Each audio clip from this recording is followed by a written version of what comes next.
there is a very specific kind of panic that sets in. Mm-hmm.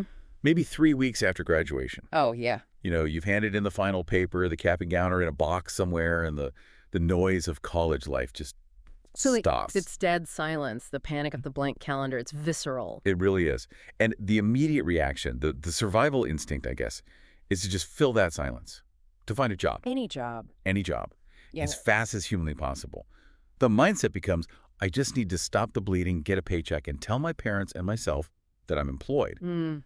But the research we're looking at today suggests that this instinct, this urge to just check the box, is actually a massive strategic error. It's the classic act in haste, repent at leisure scenario. But the stakes are so much higher than just having a boring few months. We're looking at data that frames the first job not just as a paycheck, but as a barometer for your entire career. A barometer. That's a heavy word. It is, right. A barometer calibrates pressure. If you set your professional barometer wrong at the very beginning, I mean, in terms of salary, culture, or just professional standards, it throws off your readings for years. So you're playing catch up. You might spend the next decade trying to correct a trajectory that was set in those first 6 months. Okay, so today we are going to disassemble that panic. We're going to look at the test drive theory of employment. We'll decode the specific red flags in job postings that just scream underemployment. And we'll get into the psychology of transition shock, which I think explains why even the best students often, crash and burn in their first 9 to 5. And we are definitely going to talk about money. Oh, yeah. Specifically, what to say to negotiate that first salary when you feel like you have absolutely zero leverage. Right. So let's start with this concept of the test drive. The source material uses this analogy that I found really compelling. It argues that college is essentially a simulation. It's flight school. It's exactly flight school. Yeah. You're in a simulator, safe on the ground. The first job is the first time you are actually taking the plane up. Right. And crucially, it's the first time you're flying in formation with other pilots. The biggest shift isn't the technical skills, it's the social dynamic.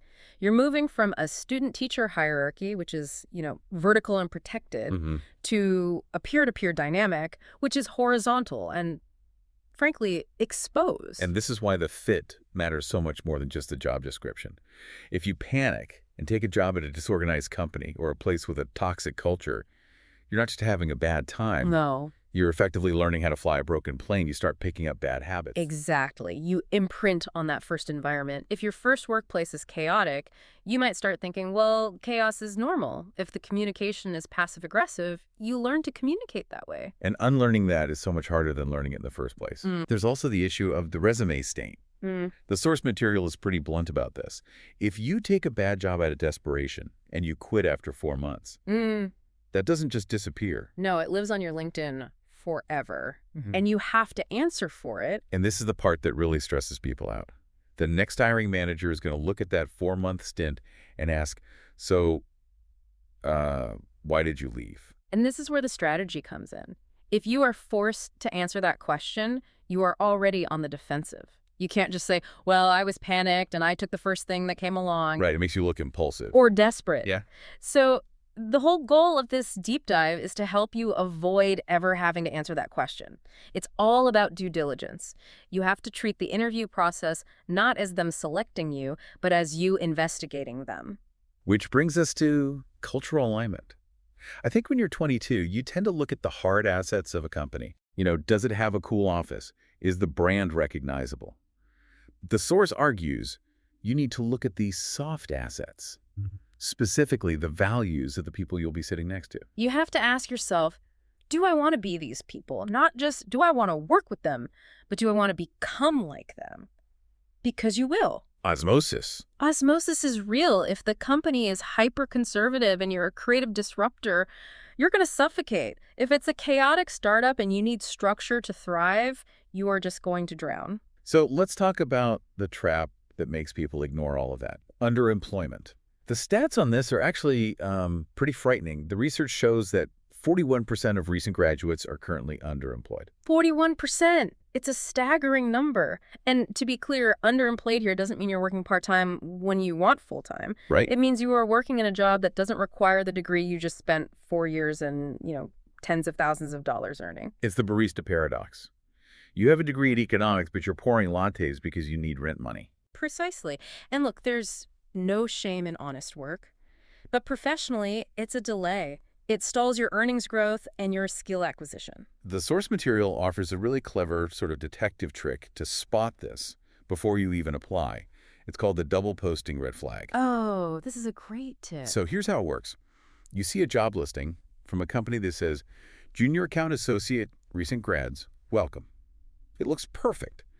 But then you do a little digging on their careers page or on a different job board, and you see another listing from the same firm for the same set of duties. But the requirements are totally different. Exactly. The second listing says, no college experience necessary. That is the smoking gun. It tells you immediately that the company does not value the degree for that role. They are just casting a wide net to get warm bodies. So if you take that job, you are, by definition, underemployed from day one. You're overqualified and almost certainly underpaid. But let's play out the worst-case scenario. You're listening and thinking, okay, that's great advice, but I have $12 in my bank account. I cannot wait for the perfect, culturally aligned role. Reality is reality. I get that. If you have to take a job for survival, the source material suggests a pivot in strategy. Don't take a bad professional job. Take a survival job. Okay, what's the distinction there? A bad professional job is a 9-to-5 office role that creates a career cul-de-sac.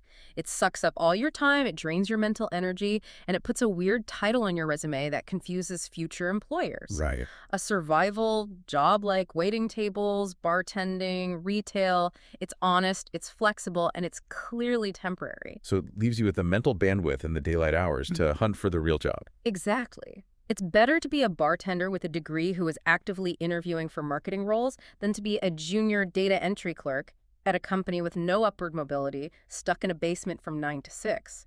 Don't let the survival job block the path to the career job. That leads us perfectly into the other major trap, the revolving door companies. These are the ones that look like professional jobs. They might even be at famous companies, but they burn through grads like fuel. The churn and burn model. A terrific company can offer a terrible job. So how does a candidate spot this? Because obviously, the hiring manager isn't going to say, hi, welcome to the meat grinder.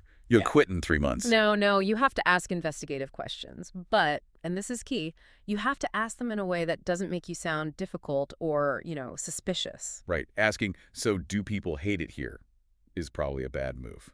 Probably not the best opener, no. The source suggests focusing on trajectory. You want to ask questions that force them to reveal the retention data. So something like, does the company have a history of employing recent grads? That's a good baseline. But then you drill down, ask, where do people typically go after this role? Do they move up internally or do they tend to move on to other companies? That is such a smart way to frame it. Because if they say, oh, most people move on to other opportunities outside the firm after a year, that's code. It's code for everyone quits. Yeah.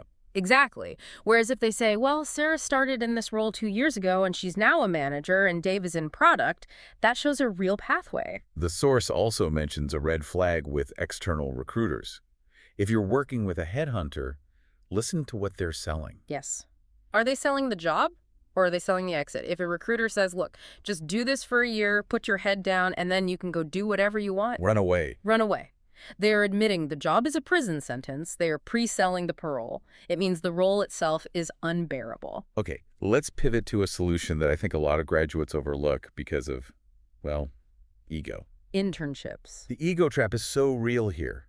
You have the diploma, you feel like you've earned a full-time title.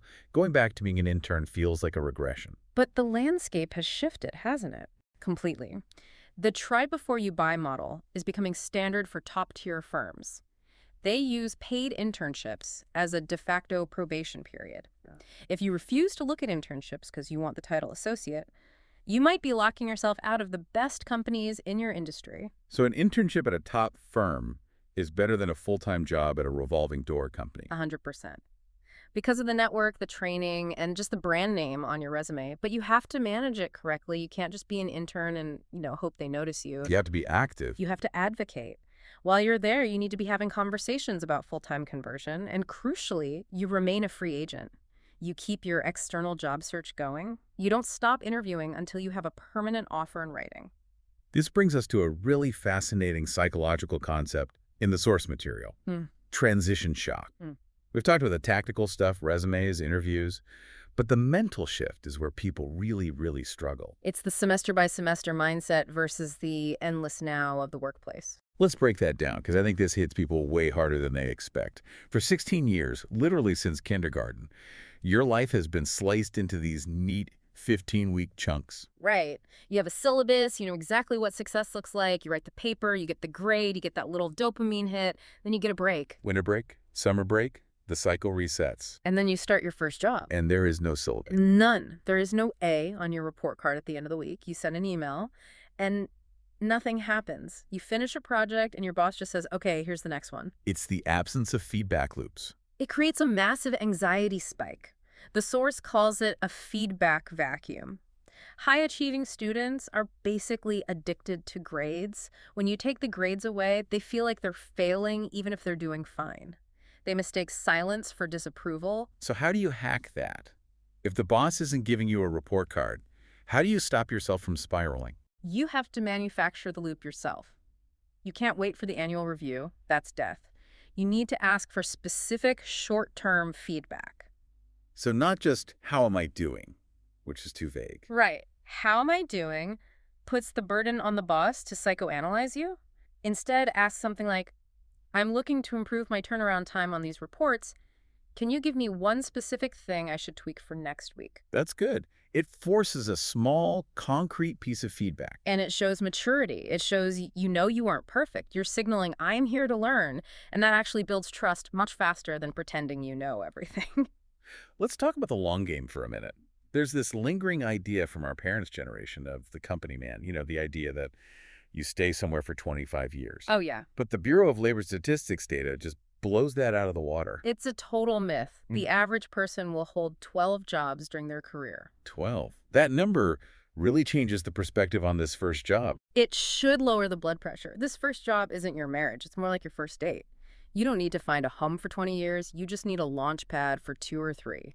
But, and this is a big but, even if it's only for 2 years, the money you accept on day one follows you. It does. This is the compound interest of your career.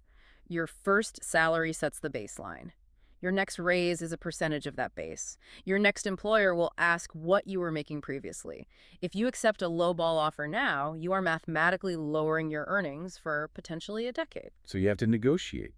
But this is the terrifying part for a 22-year-old. You feel like you have no leverage. You're just lucky to even get an offer. How do you ask for more without them rescinding it? First, get the fear of them rescinding it out of your head. It is incredibly rare for a company to pull an offer just because you asked for 5% more.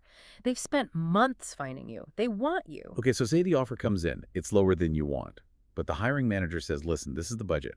I literally cannot pay you a penny more. This happens all the time.